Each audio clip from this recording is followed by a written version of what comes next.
Hey pals, Peeps here. Thanks for coming by. I've got a brief one today, sort of centered on a recent pickup that just arrived in the mail, and thought I'd set it up with the two cards you see before you here. This one I just showed off on the Hobbypalooza hosted, or for collectors hosted, Hobbypalooza content, Turn Back the Clock. That was with Dylan, Double D Vintage, and Adam, Splendid Sports. I showed this one off. I picked this up last year in my quest for big moments on cardboard. That is something that I still focus on, big moments on cardboard, but this was, you know, one of the big moments, needless to say.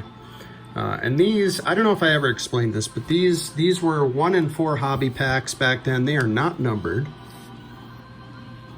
Series 1 was 330 cards. So 1 in 4 packs, a 330 card Series 1 checklist. So you can do the math. I mean, there's not loads and loads of them out there, but they're not that difficult to find. There are a few out there on eBay now, and you know, people just want a lot for them.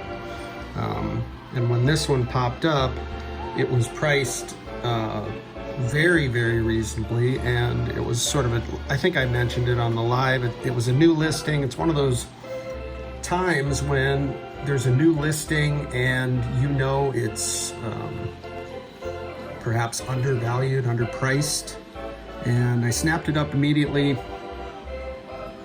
because it had been on my list. And that is the same scenario for the pickup that arrived in the mail. But before we get to that, let's take a look at another card. A couple of reasons I brought this card out.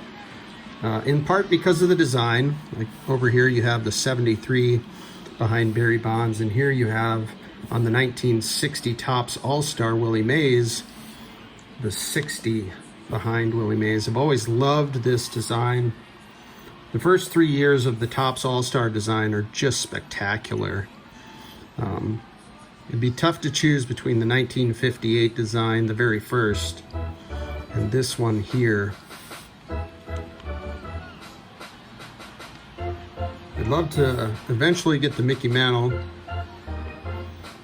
I do have the Hank Aaron, but this is a beautiful, good 2.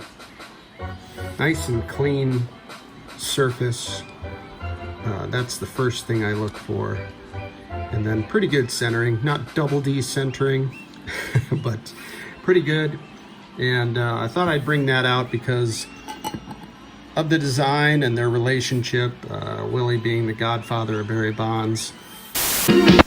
So all right, that's gonna set up what just arrived in the mail. And I don't know if you're like me, but I have sort of a short list. Maybe there's 10 cards on that list that if they were to pop up, that first of all, they don't pop up very often, and if they are to pop up, they're on my saved search on eBay, and the priority is sort of out the window because of the nature of when these cards pop up, in that they don't pop up very often. So when you see an opportunity, or when I see an opportunity, sometimes I just have to jump, because the next opportunity it could be a year or years perhaps. So all that said, this one popped up. It was on that short list, and well, without further ado, here we go. The 1999 Bowman's Best Barry Bonds Refractor. Now these fell at approximately 1 to 1.5 per box. They were 1 in 15 packs, and a box had 24 packs. So I guess you'd be lucky to get 2 in a box.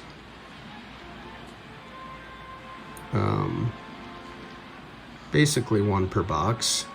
The base set is smaller. It's only 200. Look at the shine on these Bowman's Best refractors from '99.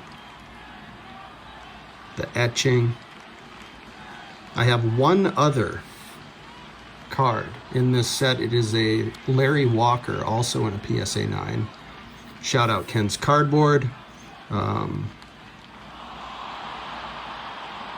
Yeah, I was stoked when I saw this pop, and it didn't take long before I hit the bin and brought it home. These, if you don't know, these are numbered to 400. This copy being number 140 of 400. So that's what I got for you today. Hey, I appreciate your time, and thanks for coming by.